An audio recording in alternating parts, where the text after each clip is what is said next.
संगत जी, प्यार से कहना धन निरंकार जी। सात संगत जी, दासी आप मान संतों के सामने क्या बोल सकती है। रहमत करो, बख्शिश करो। प्यारी सात संगत जी, हमें जीवन जीने की कला आ जाए। प्यारी सात संगत जी, ऐसे ही एक बार की बात है कि एक महात्मा के पास एक बार एक सज्जन आए। प्यारी सात संगत जी, उन्होंने प्यार पूर्वक से कहने लगे, महाराज तंग हो गया हूँ, लगता है जीवन दुखों का ही दूसरा नाम है। घर जाता हूँ तो बीबी लड़ती है, बाहर जाता हूँ तो दोस्त तंग करते हैं, कोई किसी की चुगली करता है तो कोई ईर्ष्या से जला भुना रहता है।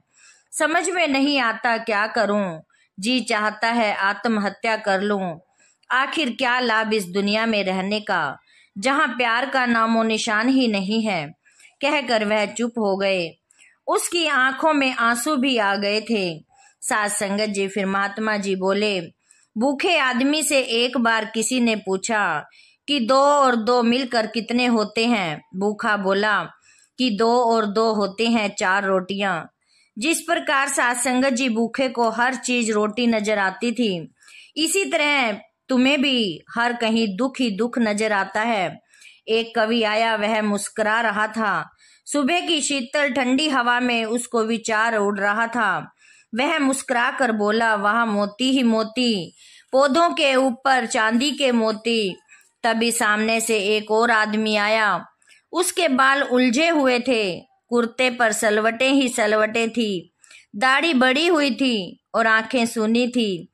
देखते ही बोला, चलो एक और मिला मेरे जैसा, रात को आसमान भी रोया ही होगा मेरी तरह। सात संगत जी, वही घास थी, वही ओस थी। एक उन्हें चांदी के मोती कह रहा था तो दूसरा उन्हें आसमान की आंखों से टपके आंसू कह रहा था। आखिर फर्क कहाँ था? सात संगत जी, फर्क उनके दृष्टिकोण में था। पहला खुश था, दूसरा दुखी। सुखी ने ओस को भी मोती समझा, दुखी ने ओस को ही आंसू बना डाला।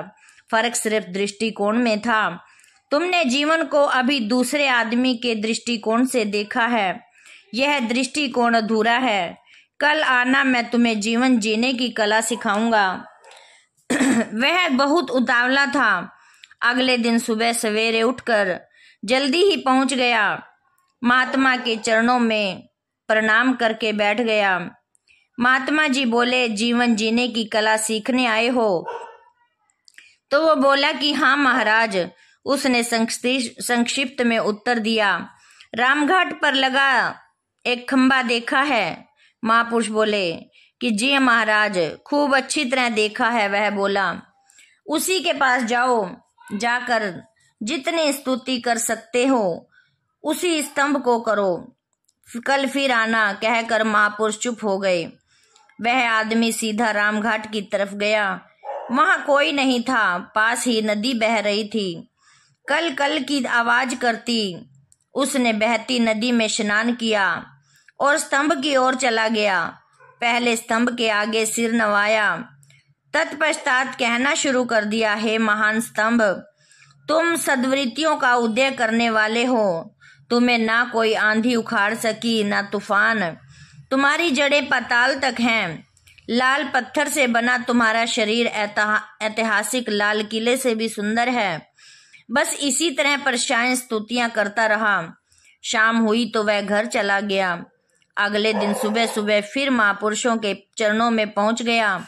महापुरुष बोले, कल जैसे कहा था किया? तो वो कहने लगा कि हाँ महाराज, बिल्कुल वैसा ही, पूरे दिन स्तुतियां करता रहा मैं। उस आदमी ने कहा, आज फिर जाओ, आज दूसरा काम करना है। महापुरुष बोले, क्या आज भी स्तुति? वह एकदम बोला, अरे अधीर मनुष्य, पूरी बात तो सुनो। आज तुम्हें स्तुतियां नहीं करनी बल्कि गालियां देनी है। जितने आप शब्द बोल सकते हो बोलने हैं। कहकर महात्मा जी चुप हो गए। कमाल करते हैं आप, जिसकी कल प्रशंसा कर रहा था उसे ही आज गालियां देनी है। मेरी समझ में कुछ नहीं आ रहा है, आखिर एक ही को गालियां और स्तुतियां, यह तो मुश्किल है। वह बोला, क्या कहते हो? क्या गाली उसी को नहीं देते जिसे जानते हो, जिसकी कभी तारीफ करते हो किसी अनजान आदमी से भी कभी लड़े हो, जिसे जानते ही नहीं, उसकी क्या खाक स्तुति करोगे? उससे क्या खाक लड़ोगे? अरे जिसे जानते हो उसी की तो स्तुति करोगे, उसी को ही तो गालियां देते हो। महापुरुष बोले।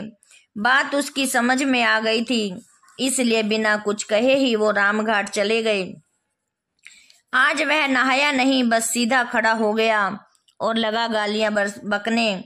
तुम्हारा रंग कितना बुरा है, खून जैसा रंग है, खंबे की तरह खड़े हो, ना छाया न फल है, बस खड़े हो शैतान की तरह। अरे क्यों जगह घेर रखी है तुमने? वैसे ही हिंदुस्तान की आबादी दिन रात समय की तरह बढ़ रही है। बस इसी तरह बोलता गया, जो मुंह में आया बोलता ही गया। आखिर शाम को फिर वापस चला गया। अगले दिन सुबह फिर महात्मा जी के पास पहुंच गया। महात्मा जी बोले, बेटा सीख गए जीवन की कहानी, जीवन जीने की कला। महाराज क्या है जीवन जीने की कला? आज प्यार करो, कल लड़ पड़ो। अगर यही जीवन जीने की कला है तो इसे मैं पहले ही जानता हूँ। यूं ही 3 दिन मेरे खराब करवाए आपने। वह बुरा सा मुंह बनाकर बोला, अरे अधीर मनुष्य, तुम्हारी पृथ्वी के लोग ही लक्की बंजारे की तरह वफादार कुत्ता मार कर पछताते हैं। अरे मेरी तो पूरी बात सुन। सासंग जी महात्मा जी बोले, जी कहिए। कहकर वह चुपचाप बैठ गया। सासंग जी महापुरुष कुछ ही देर चुप रहे। उन्होंने जब देखा कि वह पूरी तरह से शांत है तो बोले, बेटा परसों जब तुम पहली बार उसके पास से स्तुतियां करके लौटे थे तो क्या उसने तुम्हें कुछ इनाम दिया था? तो वो बोला कि नहीं महाराज, बल्कि मेरा तो वहां पैर फिसल गया था, जिससे मैं गिरता गिरता बचा। फिर भी मैं स्तुति ही करता रहा। और वह बोला। फिर महात्मा जी बोले कि जितनी बात पूछूं सिर्फ उतना ही जवाब दो, अधिक बोलने वाले लोग ज्ञानी नहीं होते। अच्छा एक बात और बताओ, कल जब तुम खूब गालियां बक कर आए तो क्या स्तंभ ने कोई नफरत दिखाई थी या किसी किस्म का वार किया? तो सासंग जी महात्मा जी बोले, नहीं महाराज, कल तो कुछ नहीं हुआ। वह आदमी बोला। तो सासंग जी, बस इसी तरह का जीवन जियो बेटा, उस स्तंभ की तरह हो जाओ। स्तुतियां सुनने पर फूलो नहीं और गालियां सुनने पर बिदको नहीं। प्रशंसाओं और अपशब्दों से ऊपर उठो। सासंगत जी, किसी की प्रशंसा से तुम्हारे गुण या सदगर्म बढ़ नहीं जाएंगे और आलोचना व घृणा से तुम्हारे सदगर्म दुर्गुणों में नहीं बदलेंगे। सासंगत जी, जो तुम हो वही हो। अपने आप को पहचानो, अपनी शक्ति को, क्षमता को पहचानो। इसे पहचान लोगे तो फिर कोई तुम्हें दुखी या परेशान नहीं सकेगा। सासंगत जी, निर्लिप्त भाव से जीवन जियोगे तो सुख तुम्हारे पीछे सासंगत जी भागेंगे। तो प्यारी सासंगत जी, कहने का इसका भाव यही था कि हमें जीवन जीना किस तरह से है, हमें जीवन जीने का तरीका आ जाए। सासंगत जी, यह कहकर वो महात्मा जी चुप हो गए और वह आदमी शांत भाव से वापस लौट गया। और फिर प्यारी सासंगत जी, उसने अपना जीवन सुखी सुखी व्यतीत किया।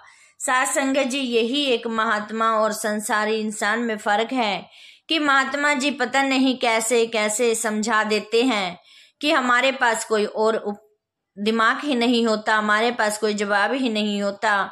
जब महात्मा जी हमें समझा देते हैं तो प्यारी सासंगत जी, महात्मा और संसारी ज्ञानी लोक में यही फर्क है। प्यारी सासंगत जी, हमें महात्माओं का संग लेना है, महापुरुषों का संग लेना है, तभी हम प्यारी सासंगत जी सत्संग सेवा सिमरन के साथ जुड़ पाएंगे। और प्यारी सासंगत जी, सतगुरु बाबा जी पर, सतगुरु माता जी पर हम विश्वास कर पाएंगे। सासंगत जी, इन्हीं वचनों से दासी आपसे क्षमा चाहेगी।